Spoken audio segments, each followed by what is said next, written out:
అందరికీ నమస్కారం. శివయ్యకు అత్యంత ప్రియమైన బిల్వపత్ర మహిమ. అసలు శివుడికి బిల్వపత్రం ఎందుకు సమర్పిస్తారు? ఈరోజు వీడియోలో తెలుసుకుందామండి.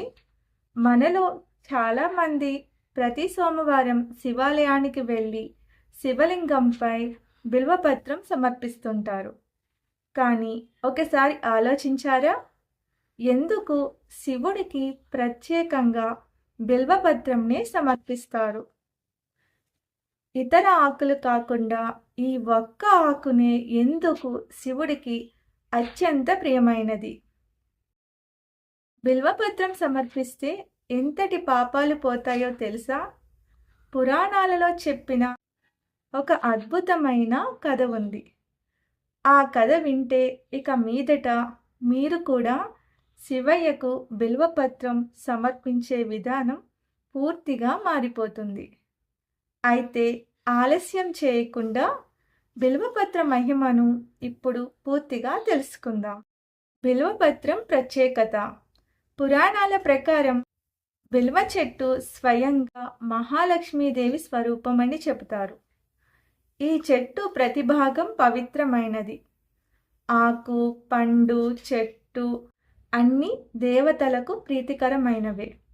బిల్వపత్రం సాధారణంగా 3 ఆకులతో ఉంటుంది. ఈ 3 ఆకులు సూచించేవి బ్రహ్మ, విష్ణు, మహేశ్వరుడు. అలాగే సత్వగుణం, రజోగుణం, తమోగుణం ఇవన్నీ కలిసి శివుని తత్వాన్ని సూచిస్తాయి. అందుకే శివయ్యకు బిల్వపత్రం సమర్పించడం అత్యంత పవిత్రంగా భావిస్తారు. ఒక పురాణ కథ కూడా ఉంది. ఒకప్పుడు ఒక వేటగాడు అడవిలో వేటకు వెళ్ళాడు. రోజంతా తిరిగినా అతనికి ఏ జంతువు కనిపించలేదు. రాత్రి అయ్యేసరికి అతనికి చాలా ఆకలిగా ఉంది. అడవిలో భయపడుతూ ఒక చెట్టు పైకి ఎక్కి కూర్చున్నాడు. అతను ఎక్కిన చెట్టు బిల్వ చెట్టు. అతనికి తెలియకుండా ఆ చెట్టు క్రింద ఒక శివలింగం ఉంది. రాత్రంతా మేల్కొని ఉండడానికి అతను చెట్టు ఆకులను క్రిందకు వేస్తూ ఉండేవాడు. అలా వేస్తున్న ఆకులు నేరుగా శివలింగంపై పడుతున్నాయి. ఆ రోజు ఏమిటంటే మహాశివరాత్రి. తెలియకుండా వేటగాడు రాత్రంతా జాగారం చేశాడు. బిల్వపత్రాలు సమర్పించాడు. ఉపవాసం కూడా చేశాడు. ఇవన్నీ శివార్చనలో ముఖ్యమైనవి. శివుడు అతని భక్తికి సంతోషించి ఆ వేటగాడికి మోక్షం ప్రసాదించాడు.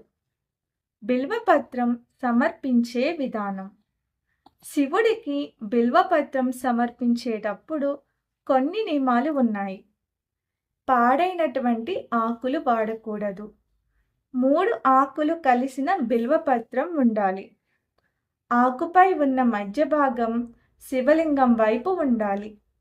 శుద్ధ మనస్సుతో సమర్పించాలి. అప్పుడు మాత్రమే పూర్తి ఫలితం ఉంటుంది. బిల్వపత్రం సమర్పిస్తే లభించే ఫలితాలు. పురాణాల ప్రకారం బిల్వపత్రం సమర్పిస్తే పాపాలు నశిస్తాయి, కష్టాలు తొలగిపోతాయి, శివుడి కృప లభిస్తుంది, కుటుంబంలో శాంతి వస్తుంది, ఐశ్వర్యం పెరుగుతుంది. ప్రత్యేకంగా సోమవారం రోజున సమర్పిస్తే అది మరింత శుభప్రదం. శివుడికి బిల్వపత్రం సమర్పించడం చిన్న విషయం కాదు. అది ఎంతో పవిత్రమైన పూజా విధానం. మనస్ఫూర్తిగా ఒక బిల్వపత్రం సమర్పించిన శివయ్య ఎంతో సంతోషిస్తారని పురాణాలు చెప్తున్నాయి. కాబట్టి ఇక మీదట శివాలయానికి వెళ్ళినప్పుడు భక్తితో బిల్వపత్రం సమర్పించండి. శివుని కృప మీ కుటుంబంపై ఎల్లప్పుడూ ఉండాలని కోరుకుంటూ ఓం నమః శివాయ. ఈ వీడియో మీకు నచ్చితే లైక్ చేయండి, మీ కుటుంబ సభ్యులతో షేర్ చేయండి. ఇంకా ఇలాంటి భక్తి కథలు తెలుసుకోవాలంటే మా ఛానల్ని తప్పకుండా సబ్స్క్రైబ్ చేసుకోండి.